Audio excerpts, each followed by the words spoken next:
1947 को भारत आजाद हो जाता है। आजादी के बाद भारत और पाकिस्तान का पार्टीशन भी हो जाता है। पार्टीशन के टाइम पर पाकिस्तान को 20 करोड़ रुपए दिए जाते हैं। बंटवारे के बाद माहौल बहुत ज्यादा खतरनाक हो जाता है और जगह जगहों पर लाखों लोगों की जाने जाने लगती है। इसी बीच बंटवारे के एक साल बाद ही यानी 30 जनवरी 1948 को गांधी जी बिरला हाउस में बैठे हुए थे।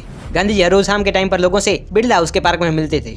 पार्क में बहुत से लोगों की भीड़ थी। सामने से गांधी जी के साथ दो लड़के भीड़ की तरफ आ रही थी जो उनकी भतीजा थी। शाम के 5 बजे हुए थे और भीड़ में से एक आदमी आता है जिसका नाम नाथूराम गौडसे होता है। गौडसे गांधी जी के पास आकर झुक जाते हैं और उनको धक्का देकर उन पर गोलियां चला देते हैं। ठीक आधे घंटे बाद ही गांधी जी की मौत हो जाती है और पुलिस गौडसे को पकड़ कर ले जाती है। इन सब के बाद गौडसे के ऊपर कार्रवाई होती है और उनको फांसी की सजा सुना दी जाती है।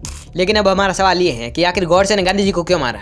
क्या गौडसे के पीछे किसी और का भी हाथ था? क्या सच में गांधी जी हिंदू विरोधी थे? और आखिर इतनी बड़ी घटना में गलत कौन है? आइए सब कुछ जानने की कोशिश करते हैं आज के इस वीडियो में।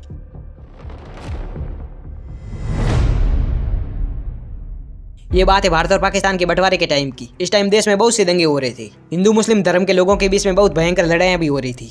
लेकिन यहाँ पर मैं आपको बता दूं कि भारत से पाकिस्तान के साथ बांग्लादेश भी अलग हो गया था। लेकिन आजादी के टाइम पर बांग्लादेश पाकिस्तान का ईस्टर्न एरिया था।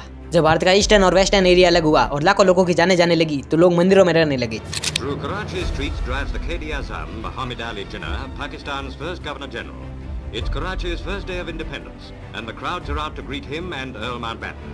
On his last day as Viceroy, he is here to inaugurate the transfer of power. And all the time, the bloodshed goes on. As the new dominions of Pakistan and India take over their own affairs, communal hatred flares up in the Punjab. Fleeing from their looted, blood-stained towns comes a new exodus, 1 million displaced persons. Independence has not yet brought them peace. Rejoicing turned quickly into horror and mourning. Throughout this vast land, Hindus and Muslims seek safety in new surroundings. Peace-loving people, theirs is the real tragedy. 1 million people become refugees overnight. अब आपके मन में एक सवाल आ रहा होगा कि अंग्रेजों से हमारा देश आजाद भी हो चुका था और भारत और पाकिस्तान का बंटवारा भी हो चुका था, तो फिर ये लोग किस बात की लड़ाइयाँ कर रहे थे? तो आपको बता दूं, ये सारी लड़ाइयाँ कश्मीर के लिए थी और ये लड़ाइयाँ पाकिस्तान को 55 करोड़ रुपए ना देने की वजह से थी। ये हम आगे जानेंगे कि पाकिस्तान की किन शर्तों की वजह से ये सब कुछ हुआ। जब ज्यादा लोग मंदिरों में रहने के लिए आए तो गांधी जी ने उनको परमिशन दे दी और गांधी जी खुद दिल्ली के बिरला हाउस में चले गए। गांधी जी बिरला हाउस के पीछे, जिसे लोग हवेली भी कहते हैं, वहाँ पर कुछ लोगों के साथ गांधी जी प्रार्थना सभा करते थे। गांधी जी की हत्या के ठीक 10 दिन पहले यानी 20 जनवरी 1948 को गांधी जी बिरला हाउस में कुछ लोगों के साथ प्रार्थना सभा कर रहे थे। गांधी जी कुछ लोगों के साथ मंच पर थे और थोड़ी देर बाद सभा में से किसी एक आदमी ने ग्रेनेड फेंका। लेकिन ग्रेनेड फेंकने वाला गौडसे नहीं था। यह ग्रेनेड गौडसे के साथी दिगंबर जैन ने फेंका था। ग्रेनेड के विस्फोट के कारण ज्यादा नुकसान तो नहीं हुआ, लेकिन ग्रेनेड फेंकने वाला भी भाग गया। हाँ, ये बात अलग है कि कुछ महीनों के बाद दिगंबर जैन गिरफ्तार हो गए थे। लेकिन यहाँ पर हम ये कह सकते हैं कि इस हमले के पीछे नाथूराम गौडसे का ही हाथ था। ऐसा इसलिए कह रहा हूँ क्योंकि नाथूराम गौडसे महाराष्ट्र के ब्राह्मण परिवार से बिलोंग करते थे और इसके साथ वे रिपोर्टिंग भी करते थे और हिंदू महासभा और RSS के मेंबर भी थे। इससे भी बड़ी बात यह कि नाथूराम गौडसे ने इस बॉम्ब विस्फोट से पहले भी गांधी जी के ऊपर बार बार लगातार अटैक किए। पहला अटैक गौडसे ने इस विस्फोट से ठीक 7 साल पहले किया था, यानी मई 1944 में। अपने इस पहले प्लान में गौडसे ने गांधी जी पर अटैक करने के लिए 15-20 लोगों का ग्रुप बनाया। इसके बाद वे गांधी जी के पास गए जहाँ पर वे प्रार्थना कर रहे थे। इसके बाद गौडसे ने गांधी जी को चाकू से मारने की कोशिश की, लेकिन भीड़ ने गौडसे को पकड़ लिया। गांधी जी को सब कुछ पता होने के बाद भी गांधी जी ने गौडसे को पुलिस के हवाले नहीं किया। अपने पहले अटैक में सफल ना होने के बाद गौडसे ने दूसरा प्लान बनाया, इससे ठीक 4 महीने बाद। इस प्लान में भी गौडसे ने एक अलग लोगों का ग्रुप बनाया गांधी जी पर अटैक करने के लिए। लेकिन गौडसे खंजर से गांधी जी की हत्या करने ही वाले थे। इस बार भी गांधी जी बच गए। बाद में गौडसे को पुलिस ने पकड़ लिया और जाते जाते गौडसे ने गांधी जी को जान से मारने की धमकी भी दी।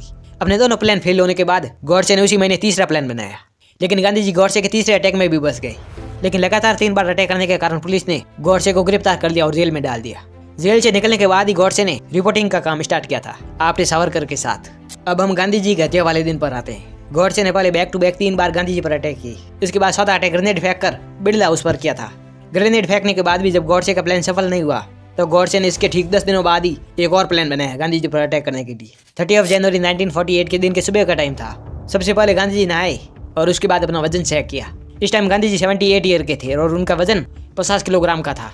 इसके बाद उन्होंने देश में हो रहे दंगों के बारे में डिस्कस किया। इसके बाद उन्होंने शाम के टाइम पर सरदार वल्लभ भाई पटेल के साथ बातचीत की।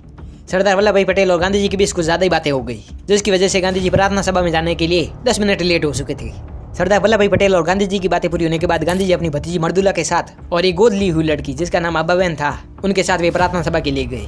बताया जाता है कि जाते वक्त गांधी जी से मिलने के लिए कुछ नेता लोग भी आए हुए थे, लेकिन गांधी जी ने उनको मना कर दिया और कहा कि जिंदा रहा तो बाद में बात करूंगा। शाम के 5 बजे का टाइम था। हर रोज की तरह गांधी जी दोनों लड़कियों के साथ प्रार्थना सभा के लिए जाने लगे। प्रार्थना सभा वाली जगह पर बहुत से लोग उनका इंतजार भी कर रहे थे, जिसकी वजह से थोड़ी भीड़ भी हो गई थी।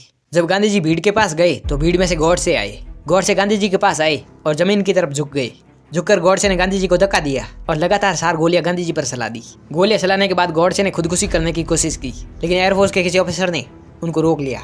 इसके बाद लोग जोर जोर से चिल्लाने लगे और कहने लगे कि गॉडसे को जान से मार दो। इन सब के ठीक आधे घंटे के बाद गांधी जी की मौत हो जाती है और गॉडसे को पुलिस पकड़ कर ले जाती है। अब सवाल ये है कि आखिर गॉडसे ने गांधी जी को क्यों मारा। गांधी जी की हत्या के बाद जब गॉडसे जेल गए और कोर्ट में उनसे पूछा गया कि क्या ये खून तुमने किया है या किसी ने करवाया है, करवाए हैं तो किसने करवाया है और इस साजिश के पीछे किसका हाथ है। इस सवाल के जवाब को देते हुए गॉडसे ने कहा कि ये कोई साजिश नहीं है और ना ही मेरे साथ कोई और था, ये खून मैंने अकेले किया है। गॉडसे का मानना था कि आज़ादी के बाद जितने भी लाखों लोगों की जाने गई, खासकर हिंदू और सिखों की, उनके पीछे गांधी जी का ही हाथ था।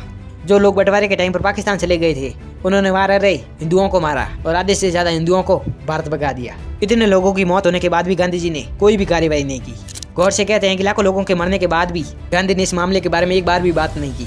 आपको बता दूं, जब गॉडसे को पता चला कि हिंदू लोग मर रहे हैं, तब वे जेल में थे और जेल से बाहर आने के बाद ही उन्होंने रिपोर्टिंग का काम स्टार्ट किया था। गॉडसे आगे कहते हैं कि गांधी जी कोई भी ऐसा फैसला नहीं ले रहे थे जिसकी वजह से मुस्लिम धर्म के लोगों को परेशानी हो, और गांधी जी के उपवास का मेन कारण यही था कि वे मुस्लिम धर्म के लोगों के मामले के बीच में आना ही नहीं चाहते थे और हिंदुओं को नहीं बसाना चाहते थे। गॉडसे आगे कहते हैं कि मुझे पता था कि अगर मैं गांधी जी को मारूंगा तो लोग सिर्फ मुझसे नफरत ही करेंगे और सब मेरे बारे में गलत ही सोचेंगे, लेकिन साथ में मुझे ये भी पता था कि गांधी के ना होने के बाद देश में नया बदलाव होगा और बाकी वाली कार्यवाही भी पूरी होगी। मुझे कोई परवाह नहीं है कि गांधी की हत्या के बाद मेरा फ्यूचर कैसा होगा, लेकिन मुझे इतना जरूर पता है कि गांधी की हत्या के बाद हमारे देश के लोग पाकिस्तान के हाथों नहीं मरेंगे। गॉडसे का मानना था कि भारत की पूरी सरकार गांधी जी कंट्रोल कर रहे थे। मैं गांधी जी को कभी नहीं मारता अगर वे पॉलिटिक्स से दूर हो जाते, क्योंकि गांधी जी पॉलिटिक्स में भले ही ना हो, लेकिन सब डिसीजन उनके ही होते थे, वो भी हिंदू विरोधी। और यही वजह थी कि गांधी जी पॉलिटिक्स से दूर नहीं होना चाहते थे, इसलिए मुझे उन्हें मारना पड़ा। गॉडसे आगे कहते हैं कि गांधी जी की अहिंसा वाली बातें और धर्मों वाली बातों ने भारत से पाकिस्तान को अलग कर दिया, जिसकी वजह से लाखों लोग बेघर हो गए, कितने परिवार टूट गए और ना जाने कितने लोगों की मौत हो गई। नाथूराम गॉडसे का मानना था कि अगर मैं गांधी जी को नहीं मारता तो आने वाले सालों में गिने चुने हिंदू रहते। गॉडसे आगे कहते हैं कि गांधी की अहिंसा वाली बातें हमेशा हिंदू लोगों के सामने ही होती थी, वो मुस्लिम धर्म के लोगों के सामने ऐसी कोई बात नहीं करते थे जिससे दोनों धर्मों की लड़ाई कम हो। लास्ट में गॉडसे कहते हैं कि मैं गांधी जी से नफरत नहीं करता था, मैं उनका सम्मान करता था, क्योंकि हम दोनों एक ही धर्म, संस्कृति और इतिहास को मानते थे। लेकिन गांधी के सारे फैसले हिंदू विरोधी और दोनों धर्मों में लड़ाई कराने वाले थे, इसलिए जब मैं गांधी से मिला तो मैंने अपना सिर झुकाया और बाद में उन्हें मारा। अगर आपको नहीं पता कि आज़ादी के टाइम पर और बंटवारे के टाइम पर भारत में क्या क्या हुआ था, तो आप जाकर हमारी ये वीडियो देख सकते हैं, इसमें सब कुछ डिटेल में बताया हुआ है। गांधी जी की हत्या के बाद गॉडसे के साथ ऑप्टे को भी गिरफ्तार कर लिया और बाकी के 5 लोग और भी थे, उनको भी गिरफ्तार कर लिया, क्योंकि ये सभी हिंदू महासभा के मेंबर्स के साथ उस ग्रुप में थे जिसमें गॉडसे थे। गॉडसे को फांसी की सजा सुनाई गई और बाकी सभी को आजीवन कारावास की सजा सुनाई गई। गॉडसे ने अदालत में यह भी कहा कि जब मैं मरूं तो मेरी आँख को गंगा में मत बहाना, इसको कई सालों तक वैसा का वैसा ही रखना, जब अखंड भारत बन जाए तो मेरी आँख को बहा देना। इन सब कार्रवाई के साथ देश का माहौल बहुत ही ज्यादा खराब हो जाता है, क्योंकि पहले तो पार्टीशन वाली लड़ाई चल रही थी और इसके बाद जब गॉडसे ने गांधी की हत्या की तो लोग महाराष्ट्र के ब्राह्मणों को मारकर उनके घर जलाने लग गए, क्योंकि जो गॉडसे थे वो ब्राह्मण परिवार से ही थे। अब हम देखेंगे कि महात्मा गांधी भगवत गीता की बहुत बातें करते थे और प्रार्थना सभा में भी पढ़ते थे, लेकिन अब हम ये जानेंगे कि क्या सच में महात्मा गांधी भगवत गीता की बातों को मानते थे या नहीं। गांधी जी का मानना था कि किसी भी लड़ाई को बिना किसी हिंसा के भी जीता जा सकता है। आपको पता होगा कि महाभारत का युद्ध कितना खतरनाक था, और आपको ये भी पता होगा कि युद्ध पांडवों और कौरवों के बीच में हुआ था। हम सबको ये भी पता है कि महाभारत में मेन रोल भगवान श्री कृष्ण का ही था, क्योंकि उन्होंने अर्जुन को युद्ध जीतने की बातें बताई। लेकिन यहाँ पर हैरान कर देने वाली बात यह है कि गांधी जी जब भी कहीं गीता का पाठ पढ़ते थे तो वे लोगों को भगवान कृष्ण की ऐसी बातें नहीं बताते थे जैसे भगवत गीता में लिखी हुई थी। गांधी जी अपने मन से ही गीता का अनुवाद करते थे और लोगों को सुनाते थे। कितनी हैरानी की बात है कि कोई आदमी ऐसी किताब पढ़ रहा है जिसमें यह बताया गया है कि धर्म के लिए लड़ सकते हैं, लेकिन उसी किताब को पढ़ने वाला आदमी लोगों को ये बताता है कि अहिंसा से ही लड़ाई जीती जाती है। गांधी जी के बारे में ये भी बताया जाता है कि उन्होंने मंदिरों में कुरान पढ़वाने का भी फैसला लिया था और बाद में ऐसा हुआ भी था, लेकिन उन्होंने ऐसा कभी नहीं कहा कि हिंदू लोग मस्जिदों में जाकर गीता पढ़ सकते हैं। यह जानकर हमें यह तो पता चल गया है कि गांधी जी सिर्फ गीता को पढ़ते थे, गीता में लिखी बातों को नहीं मानते थे।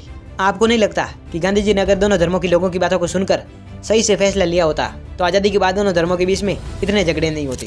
अब हम ये जानेंगे कि क्या सच में गॉडसे के पीछे कोई और था या नहीं, और इस साजिश के पीछे किसका हाथ था।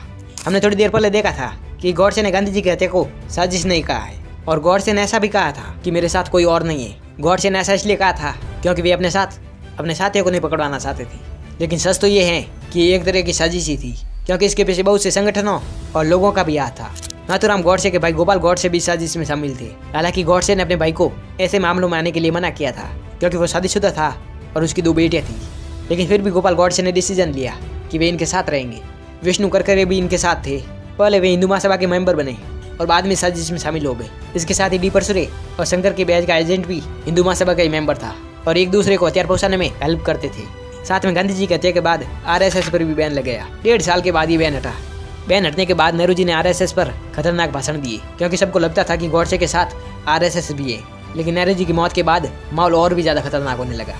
इसके बाद बीजेपी, आरएसएस और वीएसपी के मेंबर्स बाबरी मस्जिद और राम मंदिर वाली लड़ाई लड़नी शुरू करते हैं। खैर, हम इतना डिटेल में नहीं जाएंगे। अब हम सही गलत की बात करें तो हमें साफ साफ पता चलता है कि इन सब में गांधी जी की गलती थी। हाँ, ये बात सच है कि गांधी जी आज़ादी से पहले हमारे देश के लिए बहुत जरूरी थे, लेकिन आज़ादी के बाद गांधी जी के जो फैसले थे वे सब लड़ाइयाँ करवाने वाले ही थे। अब हम गांधी जी के ऐसे कामों की बात करेंगे जिसकी वजह से गांधी जी की हत्या हुई और हिंदू मुस्लिम धर्म के लोगों के बीच में और भी ज्यादा लड़ाई होने लगी। पहली बात यह है कि गांधी जी सिर्फ अहिंसा की बातें करते थे, वो भी खासकर हिंदू लोगों के सामने। गांधी जी को ऐसा लगता था कि उनके अहिंसा वाली नीति के कारण ही भारत आजाद हुआ था, लेकिन सच तो यह था कि आजादी भी हिंसा के कारण ही आई है। और वो हिंसा ऐसे लोगों ने लाई जिनका नाम हमें बहुत कम सुनाया जाता है। गांधी जी चाहते तो दोनों धर्मों के लोगों को शांति से समझाकर मामले को सुलझा भी सकते थे, लेकिन नहीं, गांधी जी ने भी अंग्रेजों वाला फॉर्मूला यूज किया।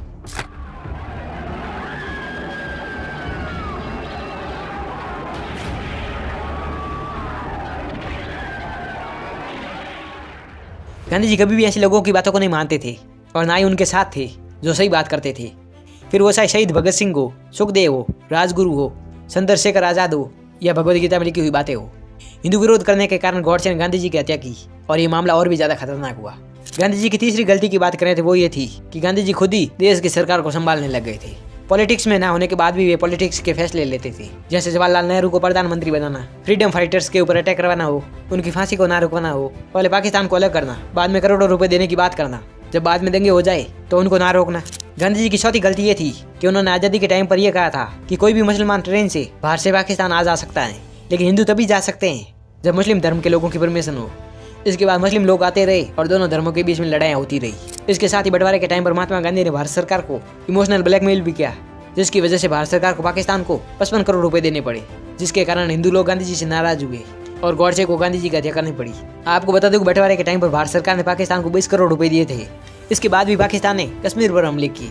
हमले होने के बाद भी गांधी जी ने डिसीजन लिया कि भारत सरकार पाकिस्तान को 55 करोड़ रुपए और दे। गांधी जी के फैसले के खिलाफ नेहरू जी और घनश्याम दास बिरला भी थे।